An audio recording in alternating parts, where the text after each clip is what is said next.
African champion মরক্কোর বিপক্ষে ইউরোপের জায়ান্ট নেদারল্যান্ডসের এক অসাধারণ লড়াই দেখল গোটা ফুটবল বিশ্ব। শেষ ৩২-এর সবচেয়ে হাই ভোল্টেজ ম্যাচে ছিল টান টান উত্তেজনা।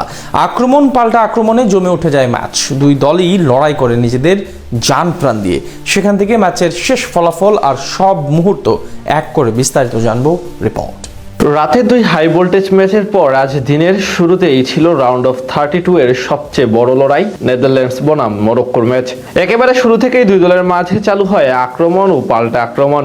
ম্যাচের ৫ম মিনিটে বল নিয়ে প্রতিপক্ষের রক্ষণে উঠে ক্রস করেন পিএসজি তারকা আশরাফ হাকিমি, তবে সেটি তেমনভাবে কাজে লাগাতে পারেনি কেউ। এর ২ মিনিট পর পাল্টা জবাব দেয় ডাচরা। ২০ মিনিটে জোরালো অ্যাটাক করে মরক্কো, তবে সেখানে বাম সাইড থেকে পাওয়া বল দূরপাল্লার শট নেন নীল আল আউনাই।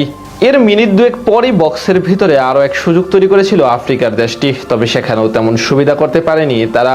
৩৭তম মিনিটে একবার অ্যাটাক করার প্রচেষ্টা করলেও সফল হয়নি নেদারল্যান্ডস, যদিও ৪৪তম মিনিটে একেবারে এগিয়ে যেতে পারত তারা। এবার ডি বক্সের মাঝামাঝি জায়গা থেকে মরক্কোর দুই ডিফেন্ডারকে পাশ কাটিয়ে মিকি বেন্দা বল বাড়িয়ে দেন ক্রিসেন্সিও সামারিবিলকে। তার কাছ থেকে পাওয়া বল জোরালো শট নেন ভেন, সেটি ঝাঁপিয়ে পড়ে অসাধারণ এক সেভ দিয়ে দলকে রক্ষা করেন মরক্কোর গোলকিপার ইয়াসিন বুনো। প্রথমার্ধের নির্ধারিত খেলা অতিক্রম হওয়ার পর অতিরিক্ত সময়ের ডান প্রান্ত দিয়ে আক্রমণে ওঠার চেষ্টা করে মরক্কো।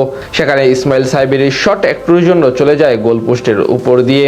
শেষ টাইমে আরও একাধিক আক্রমণ ও পাল্টা আক্রমণ চলে দুই দলের মাঝে, তবে কাঙ্ক্ষিত সাফল্য না পাওয়ায় গোলশূন্য রেখে বিরতিতে যায় দুই দল। বিরতি থেকে ফিরেই আক্রমণে ওঠে মরক্কো। ডিবক্সের বাইরে থেকে আয়ুব বৌদ্দির নেওয়া রকেট শট চলে যায় পোস্টের উপর দিয়ে। এর কয়েক মিনিট পরেই এগিয়ে যেতে পারত মরক্কো। বক্সের ভিতরে সতীর্থের বাড়ানো বল ফাঁকা জায়গায় পেয়ে যান হাকিমি, কিন্তু তার শট প্রতিহত করে দেন ডাচ গোলকিপার। পরের কয়েক মিনিটে আরো একাধিক সুযোগ তৈরি করে দুই দল, কিন্তু তেমন ভাবে কেউ গোল করতে পারছিল না। বিশেষ করে দুই দলের ডিফেন্ডাররাই আজ শুরু থেকে কঠিন পরীক্ষা দিতে থাকেন। ৭২তম মিনিটে ফুরায় সেই অপেক্ষা। আচমকা কাউন্টার অ্যাটাকে বক্সের ভিতরে মরক্কোর গোলকিপার বনুর ভুল বুঝাবুঝিতে বল পেয়ে যান কডি গাকপু।